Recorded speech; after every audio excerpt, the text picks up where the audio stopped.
বা এটা হাদিসেও আসছে, কারণ হাদিস থেকে জানা যে 3 দিনের বেশি গোশত খাওয়া যায় না। আসলে এটা একটা সময়ের জন্য ছিল, ভালো করে বোঝেন। মুসলিম শরীফ হাদিস নাম্বার 4997, কত? 4997 এখানে আসছে এটা একটা সময়ের জন্য ছিল।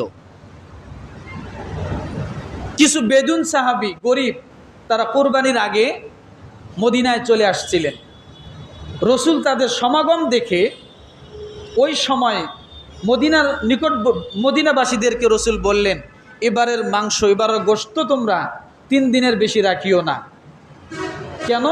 ওই গ্রাম্য সাহাবায়ে কেরাম যে শহরের মধ্যে আসছে তাদেরকেও যেন কি সাহাবীরা দিয়ে দেয়। যদি রাখতে না পারে তাহলে কি করবে? অবশ্যই দিতে হবে। তাহলে সেই ক্ষেত্রে যেন তারা কি